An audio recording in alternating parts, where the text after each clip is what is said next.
السلام علیکم ورحمۃ اللہ وبرکاتہ۔ گرامی قدر سامعین، محترم ناظرین، چند احباب کے توسط سے یہ بات معلوم ہوئی کہ ہمارے رفیق محترم حافظ عادل صدیقی حفظہ اللہ الباری انہوں نے اوراد فتحیہ کے متعلق کچھ باتیں کہی ہیں اپنی تقریر میں، جس پر رضا خانی ٹولہ بڑا سیکھپا ہے، اور انہوں نے حافظ صاحب کے متعلق ایک پروپیگنڈا کا بازار گرم کر رکھا ہے، اور وہ آئے دن ان کے متعلق کچھ نہ کچھ اب بول رہے ہیں۔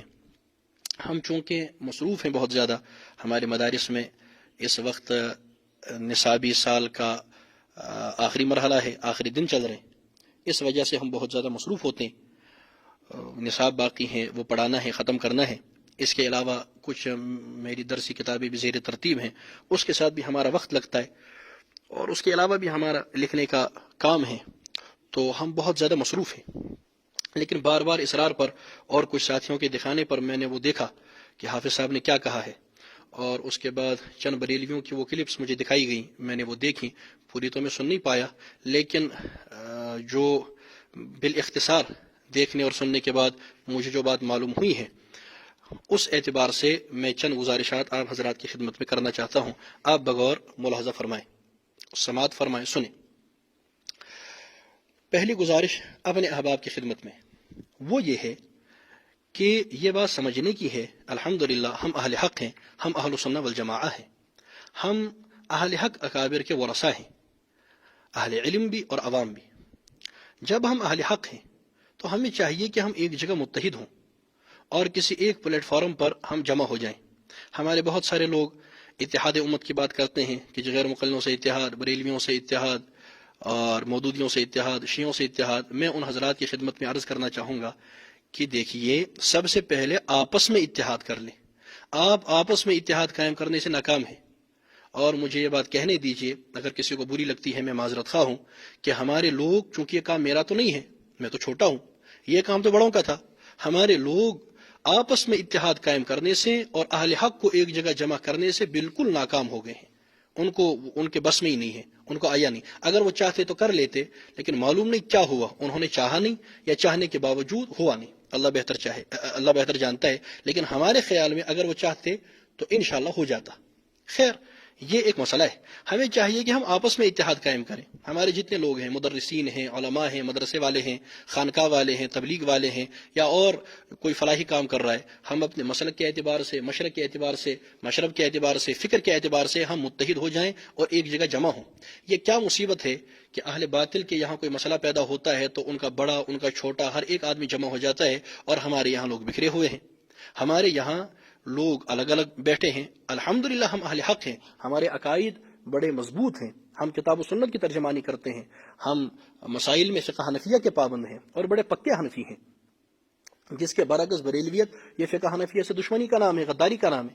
لیکن اہل حق ہونے کے باوجود اور اپنے یہاں مضبوط دلائل رکھنے کے باوجود کیا وجہ ہے کہ لوگ ایک جگہ جمع نہیں ہو رہے؟ ہم تو کب سے چاہتے ہیں کہ جمع ہو جائیں، لہذا وقت آ گیا ہے۔ آپ اس پر غور کریں کہ ہم کو چاہیے کہ ہم ایک جگہ جمع ہوں، اور یہ تنظیمی حد بندیاں اور اسی طریقے سے اب مدرسے کی حد بندیاں کہ یہ فلاں مدرسے کا ہے، میں فلاں مدرسے کا ہوں، یہ فلاں خانقاہ کا ہے، میں فلاں خانقاہ کا ہوں، یہ فلاں تبلیغ ساتھی ہے اور یہ دوسری تنظیم کا آدمی ہے کہ جو رد فرقہ باطلہ کا کام کرتی ہیں، یہ حد بندیاں ختم کرنی ہے۔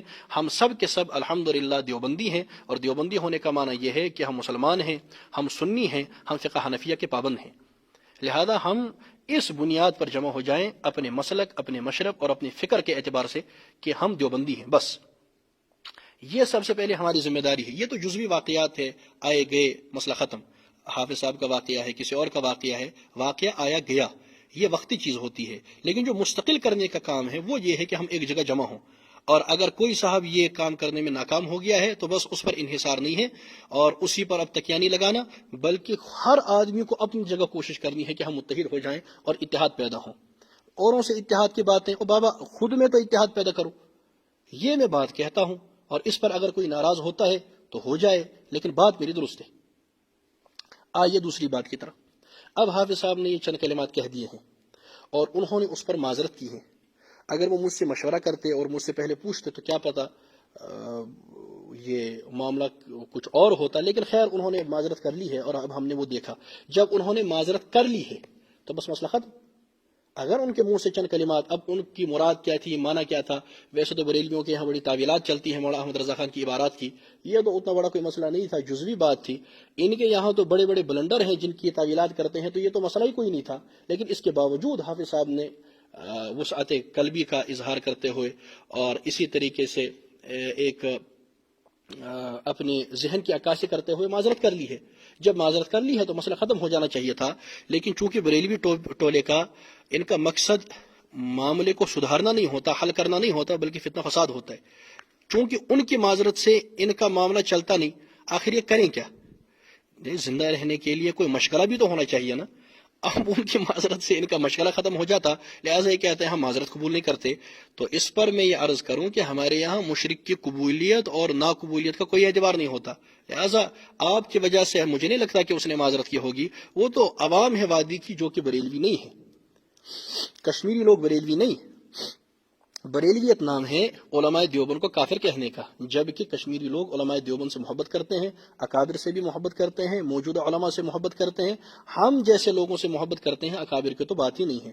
لہٰذا کشمیری لوگ بریلوی نہیں ہیں، اور یہاں کوئی بریلوی ہے بھی نہیں سوائے آٹے میں نمک کے برابر چند لوگوں کے جن کی کوئی حیثیت نہیں ہے۔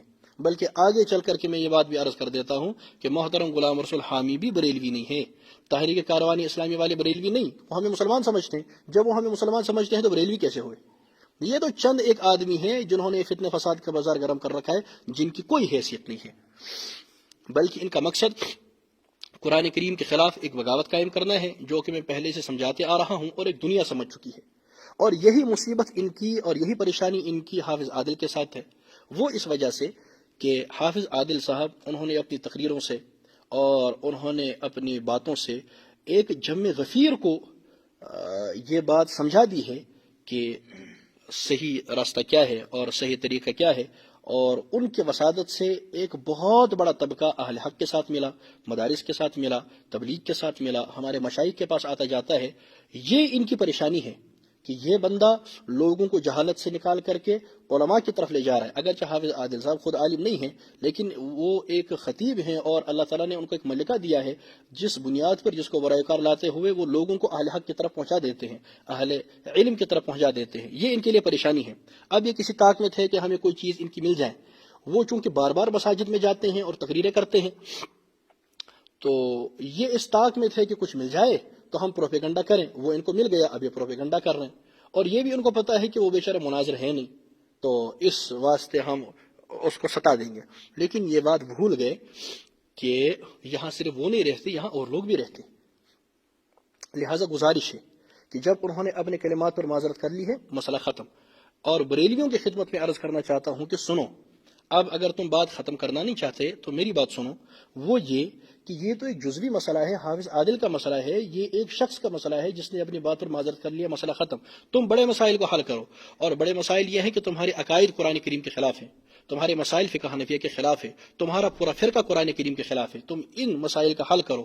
تم عقیدہ حاضر ناظر بیان کرتے ہو، قرآن کریم کی مخالفت ہے۔ تم علم غیب کا عقیدہ بیان کرتے ہو، قرآن کریم کی مخالفت ہے۔ تم نور بشر کا مسئلہ چھیڑتے ہو، قرآن کریم کے خلاف ہے۔ تم مختار کل کی بات کرتے ہو، قرآن کریم کے خلاف ہے۔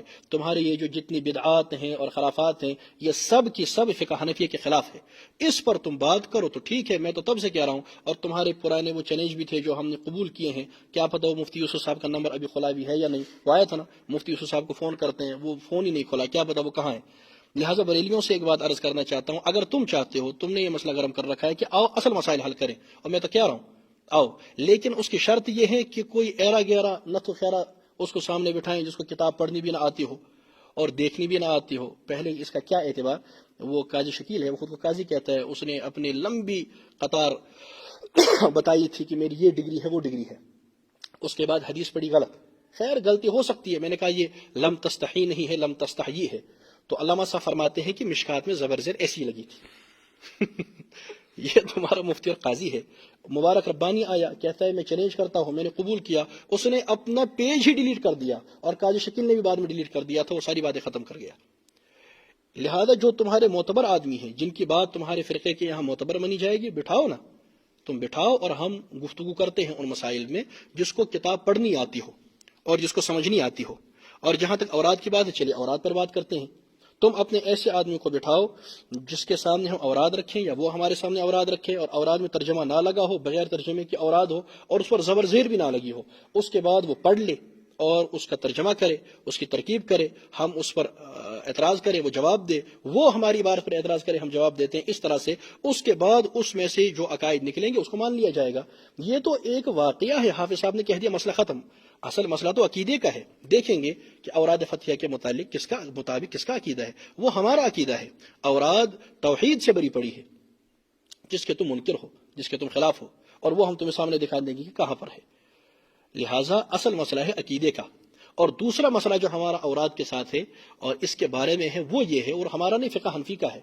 فقہ حنفی کے مطابق اگر تم نے فقہ پڑھی ہو، نمازوں کے بعد مسجد میں زور زور سے ذکر و اذکار کرنا، پھر وہ آیت الکرسی ہو، وہ قرآن کی تلاوت ہو، وہ درود شریف ہو، وہ اللہ اللہ ہو، وہ اوراد ہو، جو بھی ہو، جہاں پر اور لوگ بھی موجود ہوں جن کو ان سے حرج ہو، تو فقہ حنفی کے مطابق یہ ناجائز ہے.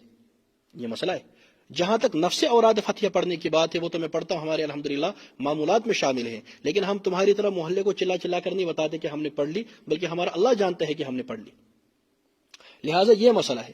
اوراد کا متن پڑھ کے دکھا دو ہمارے سامنے.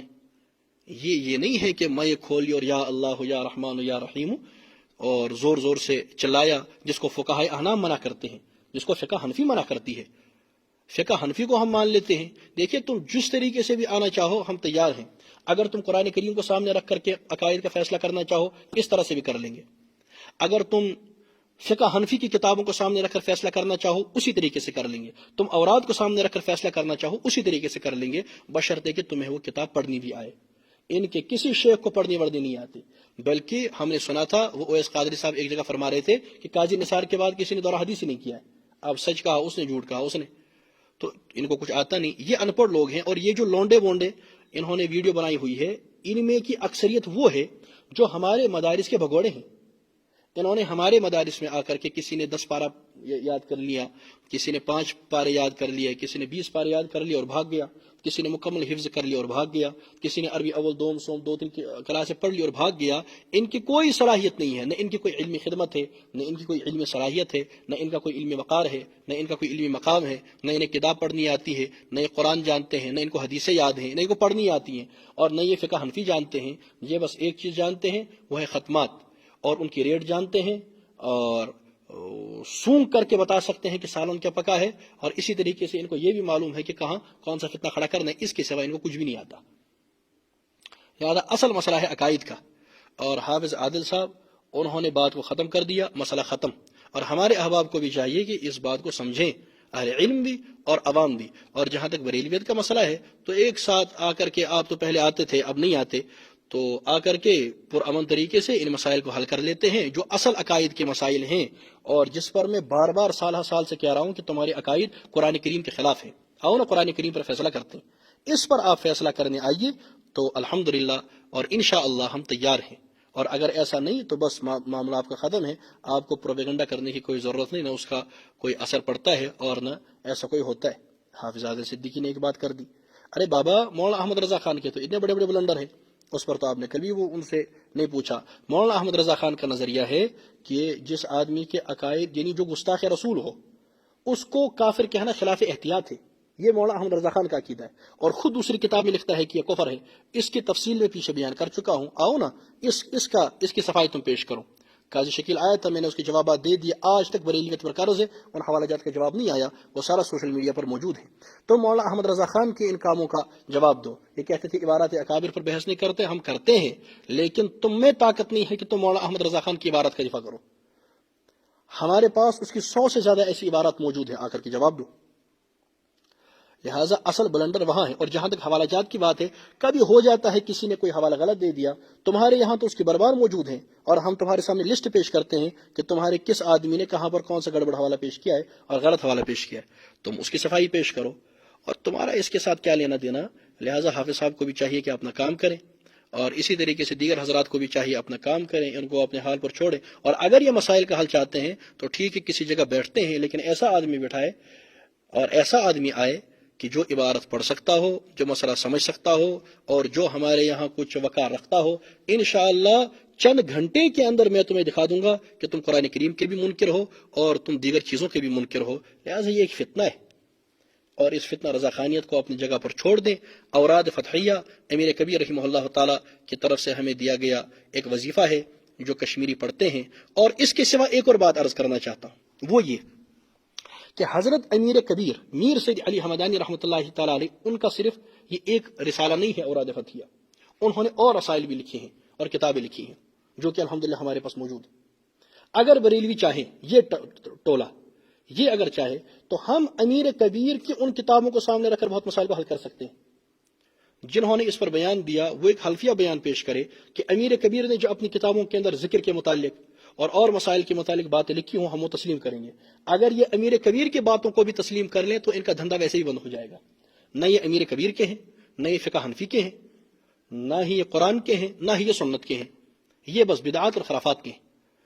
لہٰذا ان کو آپ اپنے حال پر چھوڑ دیں، اور اپنے احباب سے گزارش ہے کہ قرآن کریم کو پڑھیں، قرآن کریم کی دعوت کو عام کریں، لوگوں کے عقائد کو درست کریں، مسائل کو درست کریں، اور تمام اہل حق کے لیے ہماری طرف سے ان کی خدمت میں یہ پیغام ہے کہ کبھی بھی پریشان ہونے کی ضرورت نہیں ہے۔ کم از کم جب تک ہم زندہ ہیں ایسی کوئی بات نہیں ہے۔ الحمدللہ جو بھی آئے گا منہ کی کھا کر کے جائے گا، وہ غیر مقلدیت ہو، وہ بریلویت ہو، یا وہ کوئی اور فتنہ ہو، ہم نے بفضل اللہ تعالیٰ ان کو ان کے اوقات دکھا دی ہے اور آئندہ بھی دکھاتے رہیں گے۔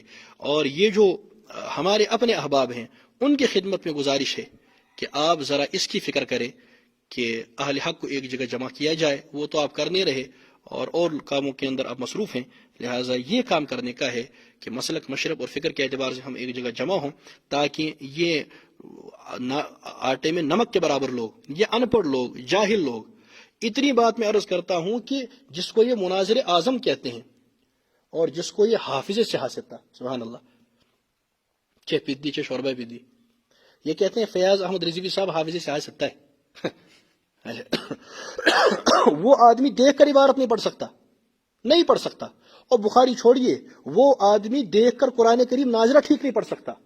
اور میں اللہ کی قسم کھا کر کہتا ہوں کہ فیاض رضوی ناظرہ قرآن کریم ٹھیک نہیں پڑھ سکتا، ترجمے ترکیب کی تو بات ہی نہیں۔ وہ ہے مناظر اعظم، جن کی بہار ایسی ہو ان کی خزاں کا نہ پوچھ، تو یہ کیا ہوں گے؟ لہٰذا ان کو اپنے حال پر چھوڑیے، چند ٹکے کے لوگ ہیں، اپنا کرتے رہیں، کیا کام کرنا ہے، اہل حق اپنا کام کرتے رہیں، اور توحید و سنت اور اصلاح کا کام کرے، اور مدرسین درس کا کام کرے، اور جس کا جو کام ہے طلبہ پڑھائی کا کام کریں۔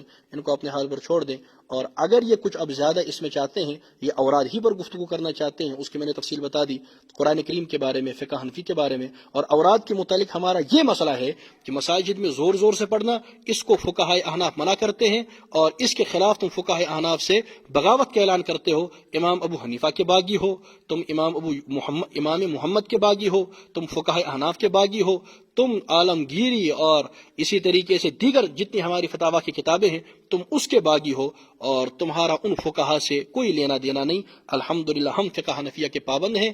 فقہ حنفیہ نے جو کام کرنے کے کہے ہیں وہ ہم کرتے ہیں، جن سے منع فرمایا ان سے رکتے ہیں۔ ہم تمہاری طرح کھانا دیکھ کر اور پیسہ دیکھ کر اور ختمات دیکھ کر کے مسائل بدلنے کے عادی نہیں ہیں۔ اللہ تعالیٰ اہل حق کی حفاظت فرمائے اور ان کو اپنے امان میں رکھیں، اور شریروں کے شر سے ہم سب کی حفاظت فرمائے۔ لہٰذا اگر کوئی آدمی چاہتا ہے بشرطے کہ معتبر آدمی ہو تو وہ ہمیں بتا دے، انشاءاللہ ہم ان کی خدمت میں موجود ہوں گے، انشاءاللہ اللہ چاہے، اور گفتگو ہو جائے گی، بشرطے کہ کوئی ایسا آدمی ہو جو اس لائق ہو۔ ہر ایرے گھیرے نتو خیرے کے ہم منہ نہیں لگتے۔ وہ ایک آدمی تھا بھیک منگا، لیکن بادشاہ کی بیٹی کے عشق کے دعوے کرتا تھا۔ کسی نے پوچھا کہ بھائی تو کیا کر رہا ہے، اب بادشاہ تجھے کوڑے مروائے گا، تو وہ کہتا ہے بھائی کوڑے تو پڑیں گے لیکن نام تو آ جائے گا نا کہ یہ بھی بادشاہ کی بیٹی کا عاشق تھا۔ یہی کام ان کا ہے کہ ہمارا نام آ جائے گا، انشاءاللہ وہ ہم ہونے نہیں دیں گے۔ ہاں ایسا کوئی آدمی جس کے ساتھ ہم بات کرنے کے لیے تیار ہوں تو ہم تیار ہیں، علوم و فنون میں بات کرنے کے لیے تیار ہوں ہم تب بھی تیار ہیں، کیونکہ ہم تو صاف کہہ رہے ہیں تم جاہل ہو، تو آؤ نا کبھی درس نظامی میں جو علوم پڑھائے جاتے ہیں ان پر گفتگو کرو، ہم تب بھی تیار ہیں، عقائد پر کرو تب بھی تیار ہیں، مسائل پر کرو تب بھی تیار ہیں، فقہ حنفی کو یہ مانو حکم مانو تب بھی تیار ہیں، ڈائریکٹ قرآن کریم سے فیصلے چاہو تب بھی تیار ہیں، کسی طرح تم اپنے